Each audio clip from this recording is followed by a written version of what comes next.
क्या आपको भी सपने में मरे हुए लोग दिखाई देते हैं? किसी को अपने मरे हुए पिताश्री सपने में दर्शन देते हैं तो किसी को अपनी मृत माता के दर्शन होते हैं। शायद आपने भी सपने में मृत परिजनों को अवश्य देखा होगा, लेकिन सुबह उठने के बाद आप उस सपने को दुर्लक्ष्य कर देते हैं। क्या अपने मन में कभी ऐसा विचार आया कि आपको ऐसा सपना क्यों दिखाई दिया? इस सपने का अर्थ क्या हो सकता है? लेकिन क्या आप जानते हैं, सपने में मरे हुए परिजन दिखाई देने पर हमें महत्वपूर्ण संकेत भी मिलते हैं। सपने में मृत परिजन दिखाई देना कोई आम बात नहीं है। इसके पीछे गहरा रहस्य छिपा हुआ है, जिनका वर्णन हमारे पुराणों में किया गया है। तो चलिए आपको सुनाते हैं वह प्राचीन महान कथा। इस कथा को सुनने मात्र से ही पितरों की कृपा प्राप्त होती है। आइए सुनते हैं वह कथा। एक बार देवर्षि नारद यमराज से मिलने के लिए यमलोक जाते हैं। यमराज देवर्षि नारद का बड़े प्रेम से आदर एवं सत्कार करते हैं और उन्हें प्रणाम करते हुए पूछने लगते हैं, हे देवर्षि, यमपुरी में आपका स्वागत है। आपके दर्शन से आज मैं धन्य हुआ और आपके चरण पड़ने से यमपुरी की शोभा बढ़ गई है।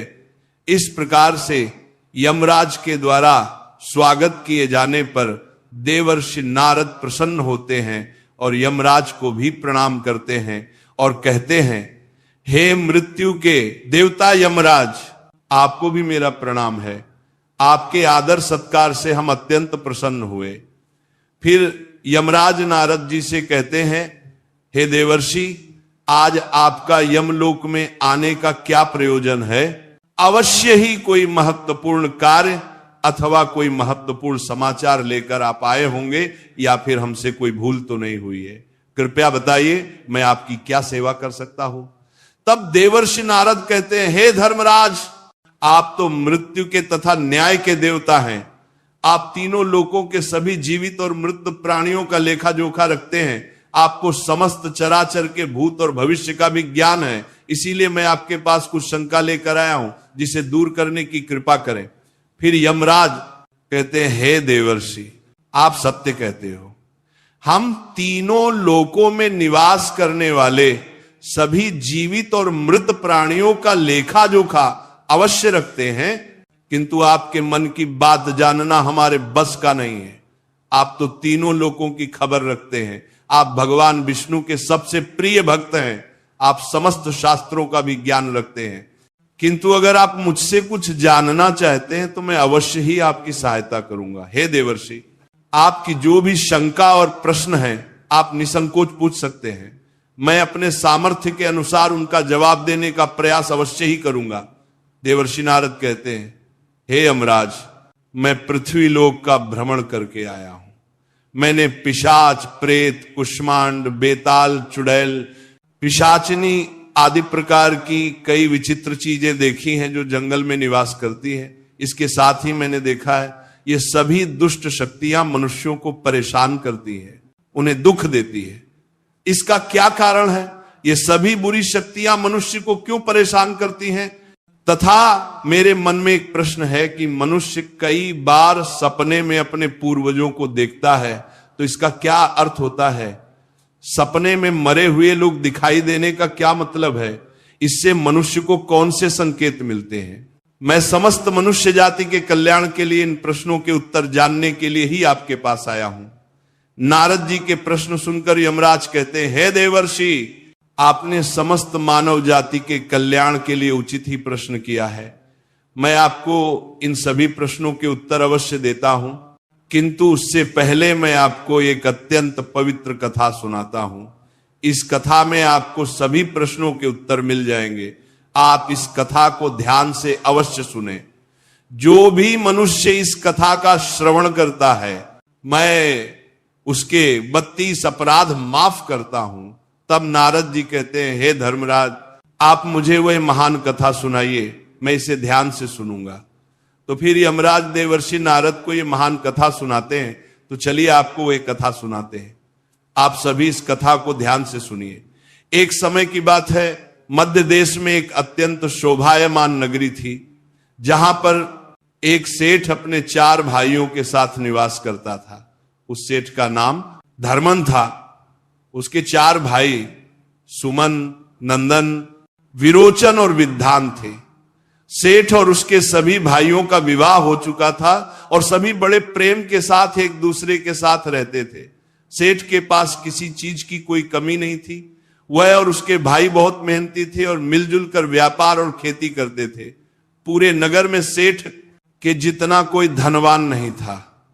ये सारी संपत्ति सेठ को उसके पूर्वजों से ही प्राप्त हुई थी। सेठ के पूर्वज महादानी और दयावान थे। वे सभी दान धर्म तथा अनेक प्रकार के यज्ञ हवन आदि धार्मिक कार्य किया करते थे। किंतु सेठ कंजूस स्वभाव का था और उसके अंदर पूर्वजों के लक्षण नहीं थे। सेठ ने दान धर्म करता और ना ही यज्ञ तथा हवन आदि कार्य करता था। सेठ ने धन तो बहुत इकट्ठा किया था, किंतु उसने कभी अपने धन का सदुपयोग नहीं किया। उसने कभी किसी को फूटी कौड़ी भी दान में नहीं दी और ना ही उसने कभी दूसरों को भोजन कराया।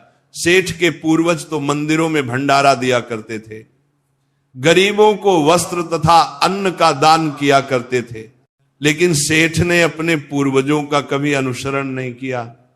वह हमेशा ही धन कमाने में और धन का संचय करने में लगा रहता था, जिससे उसके पास बहुत सारी धन संपत्ति तो हो गई, लेकिन उसके पूर्वज उससे बहुत दुखी और नाराज हो गए। फिर पितृपक्ष आया। पितृपक्ष में सभी पूर्वज अपने पुत्रों के द्वारा श्राद्ध और तर्पण की अपेक्षा कर रहे थे, किंतु उनके किसी भी पुत्र ने अपने पूर्वजों के लिए श्राद्ध किया और ना ही तर्पण किया। उन्होंने ना दान धर्म किया और ना ही किसी भूखे प्राणी को भोजन कराया। अपने पुत्रों को ऐसी दुष्टता देखकर सभी पितृगण अत्यंत दुखी हुए। सेठ के पूर्वजों को अपने पुत्र का व्यवहार ठीक नहीं लगता था। इसी कारण से वह पितृलोक में भी दुखी ही रहा करते थे। धन कमाने के लालच में सेठ इतना उन्मत्त हो गया कि वह अपने पूर्वजों को भी भूल गया और उसने अपने पूर्वजों का श्राद्ध तथा तर्पण आदि कार्य करना भी बंद कर दिया, जिससे उसके पूर्वजों की आत्मा की तृप्ति नहीं होती थी। वे अपने पुत्र के ऐसे व्यवहार से दुखी रहने लगे। फिर एक दिन उस सेठ के पूर्वज चर्चा करते हैं। वे एक दूसरे से कहने लगते हैं, हमारा बड़ा ही दुर्भाग्य है जो हमारे कुल में इतने स्वार्थी और लालची पुत्रों का जन्म हुआ है। हमारे पुत्र हमारे लिए श्राद्ध करते हैं और ना ही दान धर्म करते हैं। हमारे पुत्रों के कुकर्मों के कारण हमारा पतन हो रहा है।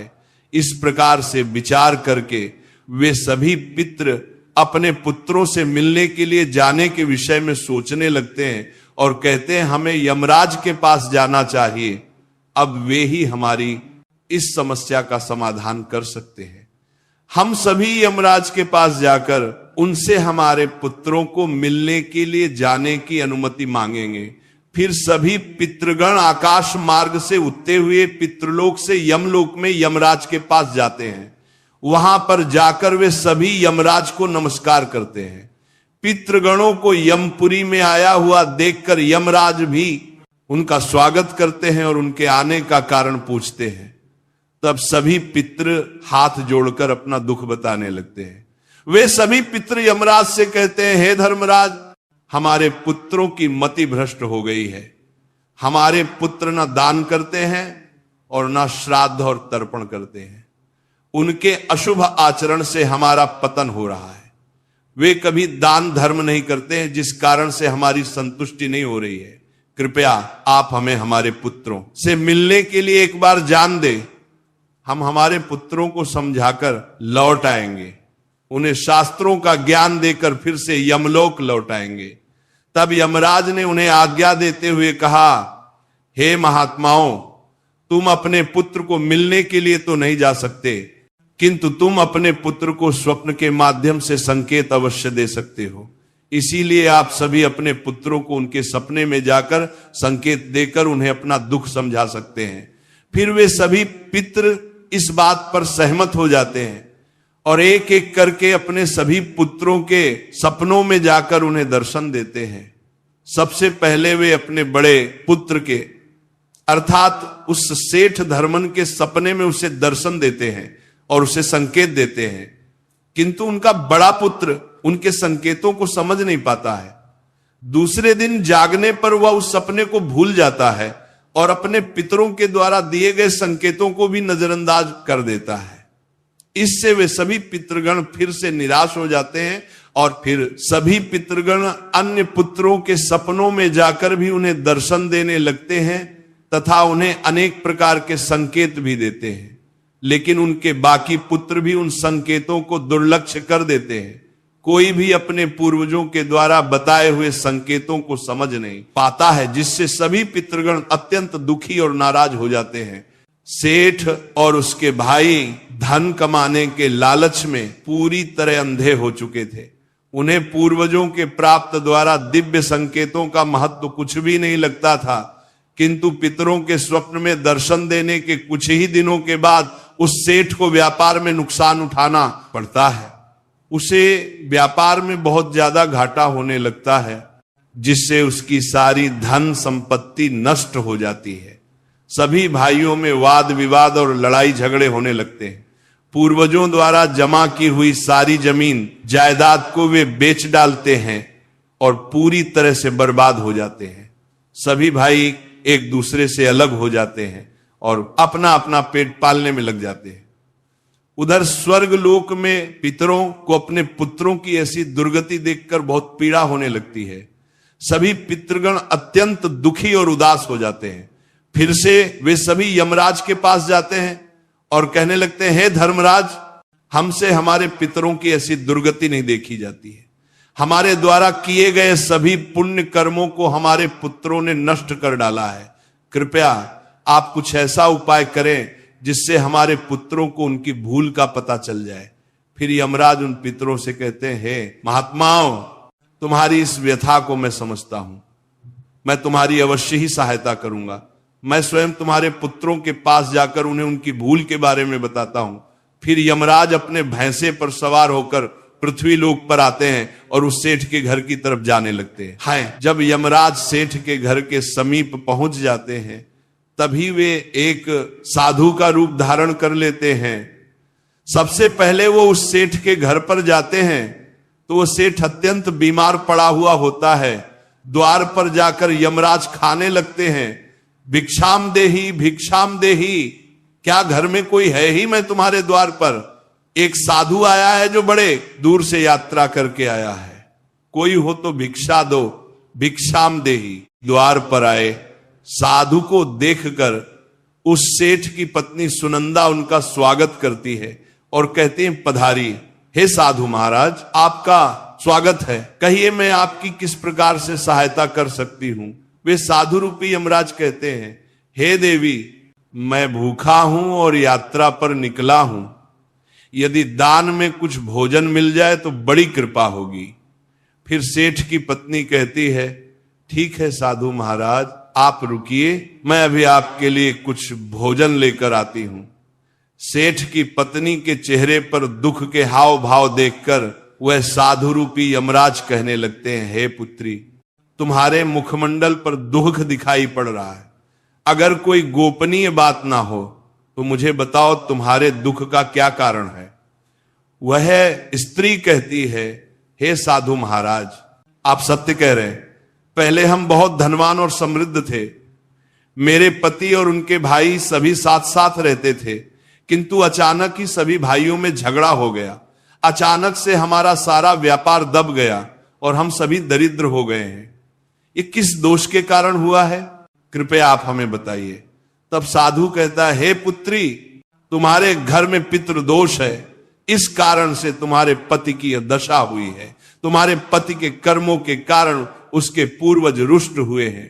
साधु की बात सुनकर वह सेठ वहां पर आता है और साधु से पूछने लगता है, हे साधु महाराज, कृपया मुझे बताइए, मैंने ऐसा कौन सा पाप किया है जो मेरा सब कुछ बर्बाद हो गया? मेरे भाई भी मुझे छोड़कर चले गए और मैं बीमार पड़ गया। तब वो साधु कहते, हे पुत्र, तुमने अपने पूर्वजों को नाराज किया है। तुम्हारे पूर्वजों ने जो संपत्ति और पुण्य अर्जित किया था उसे तुमने और तुम्हारे भाइयों ने नष्ट कर दिया। इसी कारण से तुम्हारी यह दुर्गति हुई है। तुम लोगों ने अपने पितरों का श्राद्ध नहीं किया, उनका तर्पण नहीं किया। इसी कारण से तुम्हारे सभी पूर्वज तुमसे रुष्ट हो गए हैं। तुम्हारे पूर्वजों ने सपने में आकर तुम्हें कई महत्वपूर्ण संकेत दिए थे, किंतु तुमने उन संकेतों को दुर्लक्ष्य कर दिया और अपने पूर्वजों को अपमानित किया है। यही कारण है कि तुम्हारा सारा वैभव नष्ट हो चुका है। इस प्रकार से उस साधु के द्वारा बताने पर उस सेठ को सब कुछ पता चल जाता है। उसे याद आता है कि उसके सपने में उसके पूर्वजों ने उसे दर्शन दिए थे। वह सेठ उस साधु से कहता है, हे साधु महात्मा, आप सत्य कह रहे हैं। हमारे पूर्वजों ने हमें सपने में दर्शन अवश्य दिए थे, किंतु हम उनके द्वारा दिए गए संकेतों को समझ नहीं पाए। कृपया आप मुझे सपने में पूर्वजों को देखने पर क्या संकेत मिलते हैं, इस बारे में बताइए। फिर वह साधु कहते हैं, हे पुत्र, अब तुम ध्यान से सुनो। मैं तुम्हें सपने में पूर्वज दिखाई देने पर मिलने वाले संकेतों के बारे में बताता हूं। साधु रूपी यमराज कहते हैं, पुत्र, यदि पितरों का उद्धार नहीं होता है तो वे प्रेत योनि में ही मृत्यु लोक पर भटक रहे होते हैं। वे भूख प्यास से व्याकुल होकर अपने परिवारजनों के घर में प्रवेश करते हैं। सुनो वत्स, अब मैं तुम्हें उन सभी संकेतों के बारे में बताता हूं जो तुम्हें ध्यान में रखना चाहिए। यमराज ने साधु के वेश में सेठ को बताया, यदि तुम अपने सपने में अपने पूर्वजों को भूख और प्यास से व्याकुल देखते हो तो यह संकेत अत्यंत महत्वपूर्ण है। इसका तात्पर्य यह है कि तुम्हारे पितृ अभी भी प्रेत योनि में भटक रहे हैं। इसका कारण यह है कि उनके लिए उचित रूप से श्राद्ध कर्म और तर्पण नहीं किया गया है। वे अब भी अपने परिवार से आहार और जल की प्रतीक्षा कर रहे हैं। यह स्थिति तब उत्पन्न होती है जब पूर्वजों का तर्पण समय पर नहीं किया जाता या जब श्राद्ध की प्रक्रिया को पूरी श्रद्धा से नहीं निभाया जाता। तुम्हारे पूर्वज स्वप्न के माध्यम से अपनी पीड़ा व्यक्त कर रहे हैं ताकि तुम उनकी स्थिति को समझो और उनके लिए आवश्यक धार्मिक अनुष्ठान कर सको। इस समस्या का समाधान यही है कि अपने पितरों के लिए विधि पूर्वक श्राद्ध कर्म और तर्पण किया जाए। सेठ को और स्पष्ट करते हुए यमराज बोले, अगर तुम्हें अपने सपने में मृत पूर्वज जंजीरों में बंधे हुए दिखाई देते हैं तो यह अत्यंत चिंता का विषय है।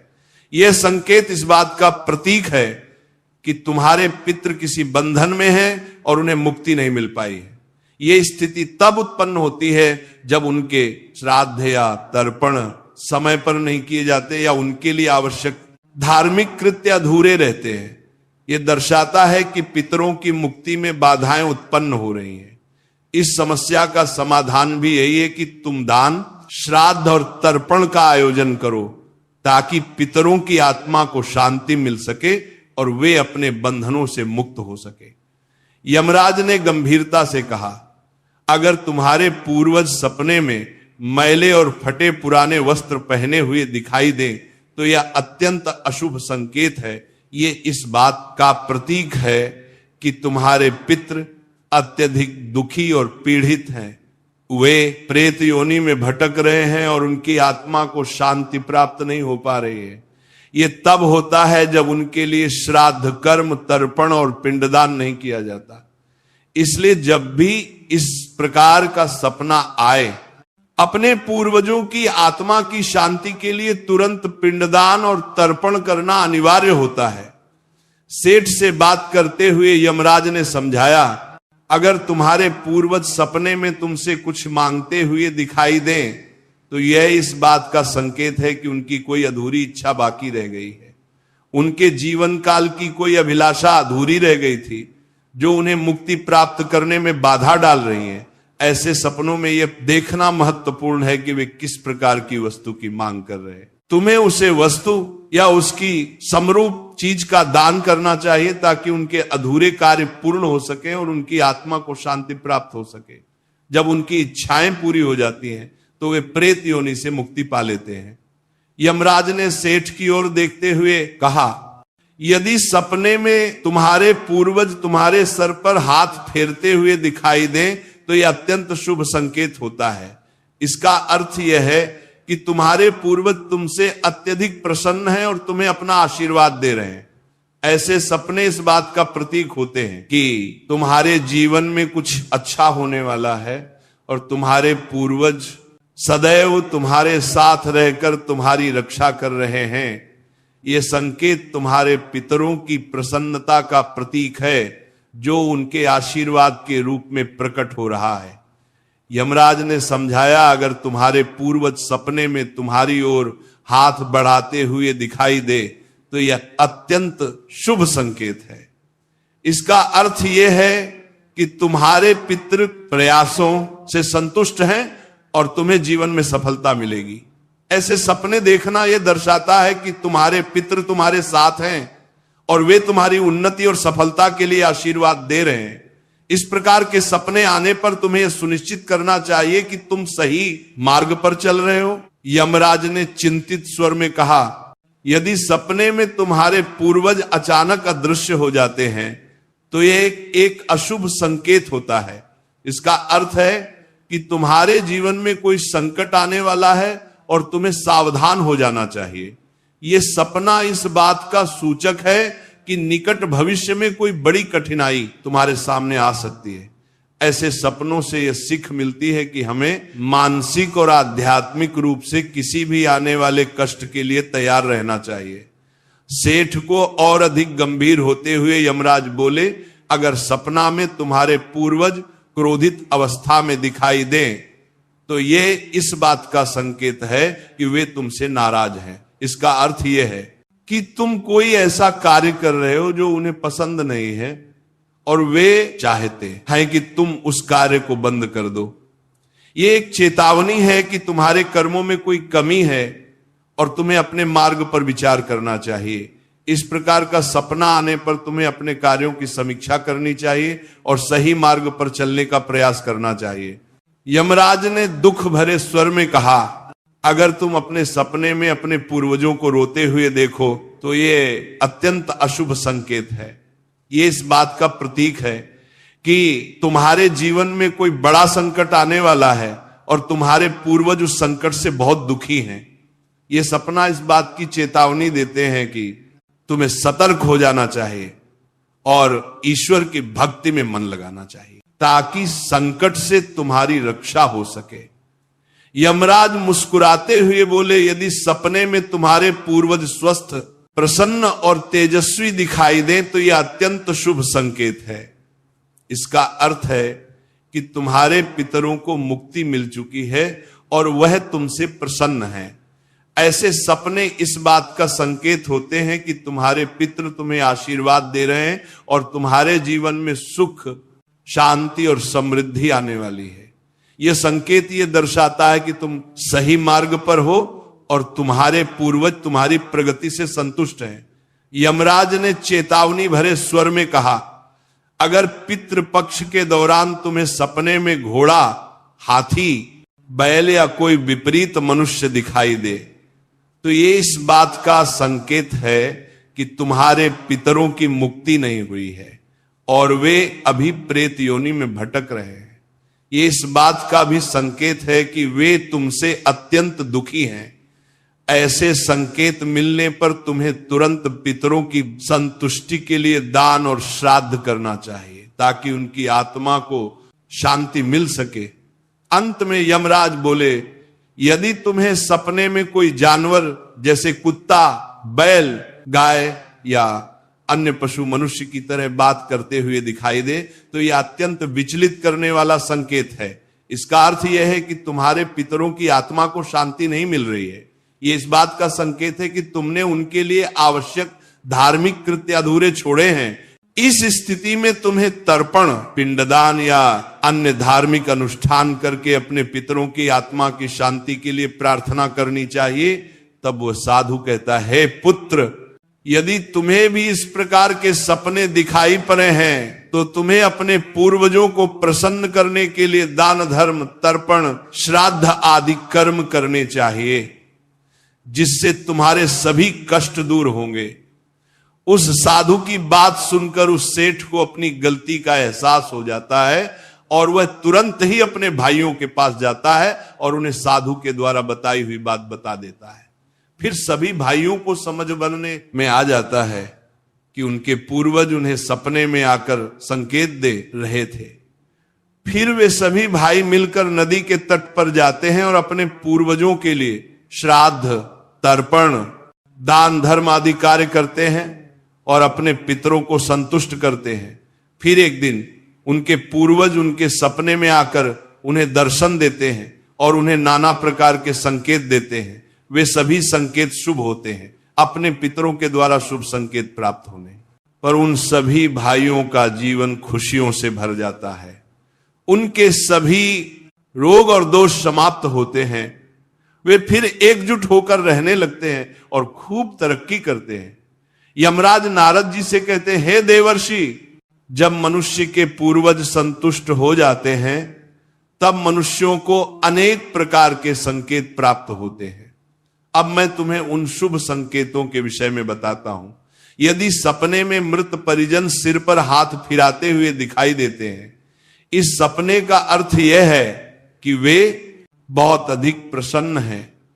पूर्वज ये संकेत दे रहे हैं कि उस मनुष्य के जीवन में कुछ बहुत ही अच्छा होने वाला है।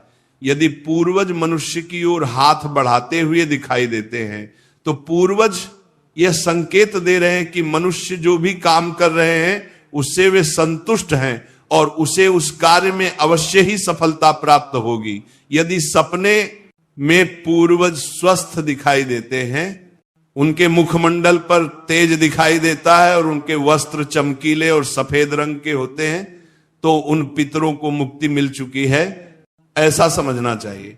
अगर सपने में पूर्वज दूर आकाश में बादलों पर बैठे हुए दिखाई देते हैं तो यह शुभ संकेत है। मनुष्य के पूर्वज अत्यंत प्रसन्न है और उसे आशीर्वाद दे रहे हैं। इस प्रकार से उन सभी भाइयों को पूर्वजों के द्वारा शुभ